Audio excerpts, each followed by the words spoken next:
Next unit dielectric properties of material. तो सबसे पहले व्हाट आर डाइलेक्ट्रिक्स, डाइलेक्ट्रिक्स क्या होते हैं। तो जनरली जो है आपने देखा होगा इंसुलेटर में एक खास चीज होती है कि तीन चीजें पढ़ी होंगी आपने, conductor, insulator and semiconductor. Conductors वो होते हैं जो इलेक्ट्रिसिटी को जो है वो फ्लो कर दे, जिनके अंदर से इलेक्ट्रिसिटी पास हो जाती है, जो इलेक्ट्रिसिटी को पास कर सकते हैं उनको हम कंडक्टर बोलते हैं। सेमीकंडक्टर जो कुछ कंडीशन होती हैं जहां पर वो इलेक्ट्रिसिटी को पास कर सकते हैं और कहीं कुछ कंडीशंस ऐसी होती है जहां पर वो इलेक्ट्रिसिटी को पास नहीं कर सकते, तो उन्हें सेमीकंडक्टर बोलते हैं। और इंसुलेटर जो किसी भी केस में इलेक्ट्रिसिटी को पास नहीं करते हैं, उनको हम इंसुलेटर बोलते हैं। इंसुलेटर की ही मॉडिफाइड फॉर्म है, अगर हम उसकी कुछ प्रॉपर्टीज को मॉडिफाई कर दें तो वो कहलाता है डाइलेक्ट्रिक। मीन्स डाइलेक्ट्रिक्स के अंदर से इलेक्ट्रिक करंट जो है वो पास नहीं हो सकता, लेकिन उसकी सबसे बड़ी खास बात ये होती है कि उसके अंदर से इलेक्ट्रिक फील्ड जो है वो पास हो जाता है। तो इस तरह के मटेरियल जिनके अंदर से electric current means charges flow नहीं कर सकते, इलेक्ट्रिक करंट जो है वो तो पास नहीं होता लेकिन फील्ड पास हो सकता है, तो इस तरह के मटेरियल जो है डाइलेक्ट्रिक मटेरियल कहलाते हैं। और ये मटेरियल्स आपने जो है जैसे ट्रांसफार्मर ऑयल होता है तो वो जो है डाइलेक्ट्रिक मटेरियल होता है, और आपके जो है कैपेसिटर के अंदर जो यूज करते हैं वो सेमीकंडक्टर मटेरियल्स टाइप के होते हैं, सिरेमिक मटेरियल्स टाइप के होते हैं, तो वो भी जो है वो फील्ड जो है पास कर देते हैं, करंट पास नहीं करते हैं। तो इन मटेरियल्स को जो करंट को पास नहीं करें और फील्ड को पास कर दें, इनको हम बोलते हैं डाइलेक्ट्रिक। मेनली दो तरह के डाइलेक्ट्रिक्स होते हैं,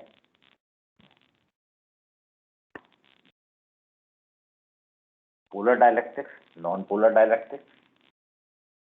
पोलर डाइलेक्ट्रिक्स वो होते हैं, पोलर से पहले अगर हम देखें तो जो है नॉन पोलर को समझें। नॉन पोलर डाइलेक्ट्रिक्स वो होते हैं कि अगर हम देखिए इसको ये कंसीडर करें कि कोई एटम है और इस एटम में सेंटर में न्यूक्लियस है और इसके चारों ओर इलेक्ट्रॉन क्लाउड है। तो हम इसको दो रीजन में डिवाइड कर सकते हैं एटम को, पॉजिटिव रीजन और नेगेटिव रीजन। तो अगर पॉजिटिव रीजन की centre of gravity negative reason की सेंटर ऑफ ग्रेविटी से एग्जैक्टली कॉन्साइड करती है, तो इस तरह के जो डाइलेक्ट्रिक मटेरियल होते हैं इनको हम बोलते हैं नॉन पोलर डाइलेक्ट्रिक। मीन्स कोई पोल नहीं है, यानी इनकी centre of gravity of positive region centre of gravity of negative region जो है ये ओवरलैप करती है। वहीं पोलर डाइलेक्ट्रिक्स जो है, पोलर डाइलेक्ट्रिक्स में क्या होता है कि जो पॉजिटिव रीजन की सेंटर ऑफ ग्रेविटी है वो नेगेटिव रीजन की सेंटर ऑफ ग्रेविटी से कॉन्साइड नहीं करती।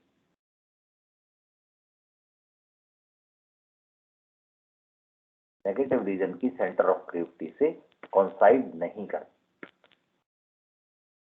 दोनों सेंटर ऑफ ग्रेविटियां किसी पर्टिकुलर डिस्टेंस से सेपरेट रहती हैं। तो इस तरह के मटेरियल्स को हम बोलते हैं पोलर डाइलेक्ट्रिक्स।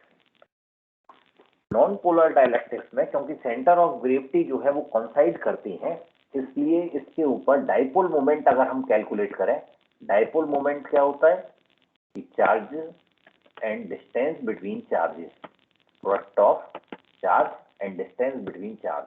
तो क्योंकि डिस्टेंस बिटवीन चार्ज जो है जीरो है, सेंटर ऑफ ग्रेविटी जीरो है, सेंटर ऑफ ग्रेविटी एग्जैक्टली कॉन्साइड कर रही है, dipole moment non polar dielectrics पर, एटम्स पर या डाइलेक्ट्रिक्स पर जीरो होता है। वहीं ये एल डिस्टेंस से, किसी पर्टिकुलर डिस्टेंस से दोनों सेंटर ऑफ ग्रेविटी सेपरेट रहती हैं, तो इस तरह के मटेरियल के ऊपर एक परमानेंट डाइपोल मोमेंट होता है। इस तरह के मटेरियल के ऊपर परमानेंट डाइपोल मोमेंट होता है।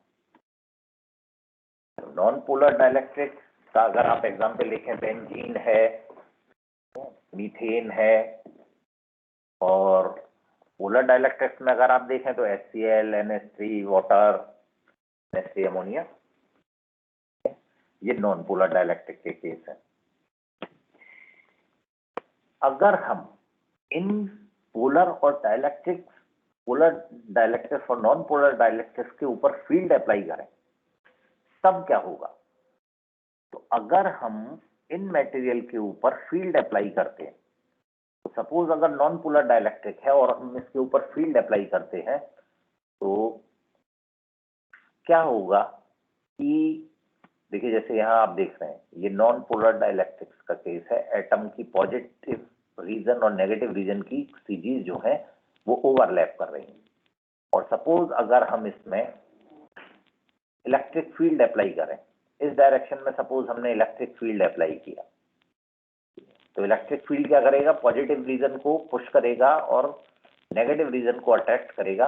तो दोनों रीजन की जो सेंटर ऑफ ग्रेविटी है ये एक दूसरे से डिस्प्लेस हो जाएंगे, यानी जो नॉन पोलर मटेरियल है वो पोलराइज्ड हो जाएगा।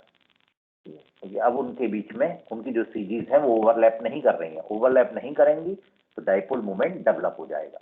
तो इलेक्ट्रिक फील्ड अप्लाई करने पर नॉन पोलर डाइलेक्ट्रिक्स जो है वो पोलराइज्ड हो जाते हैं।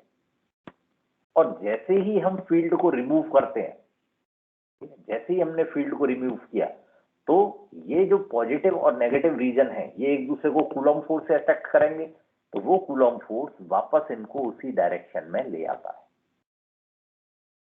इस तरह से फील्ड रिमूव करने पर नॉन पोलर डाइलेक्ट्रिक मटेरियल जो है वो वापस नॉर्मल मटेरियल में कन्वर्ट हो जाते हैं।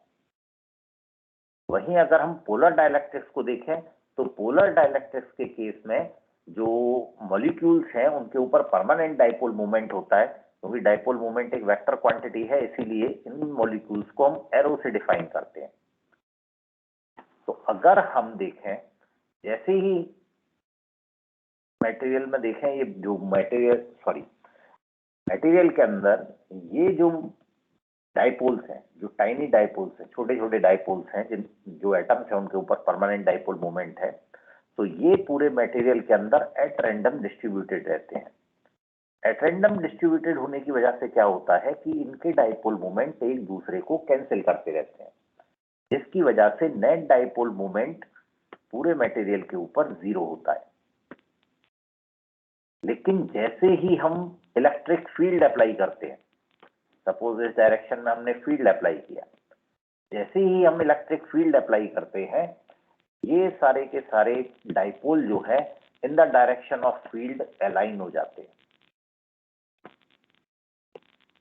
In the direction of field align हो जाते हैं और मटेरियल के ऊपर परमानेंट डाइपोल, मटेरियल के ऊपर डाइपोल मोमेंट डेवलप हो जाता है।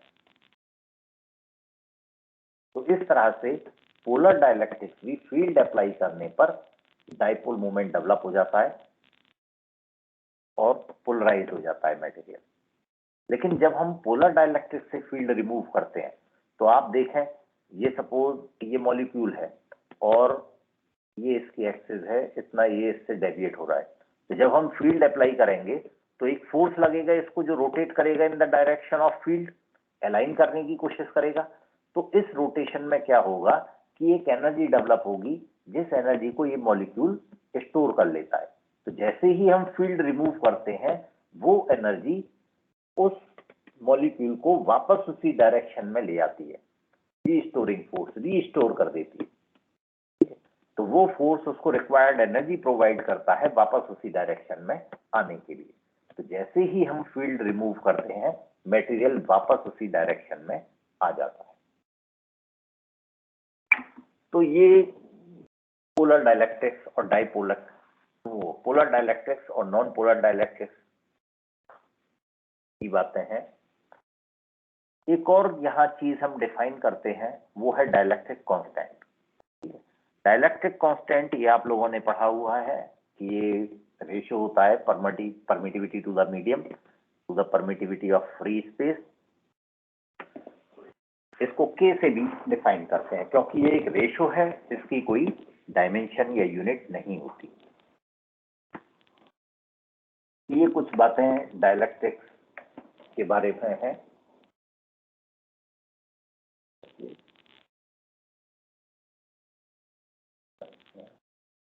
इससे आगे की बात कल करेंगे।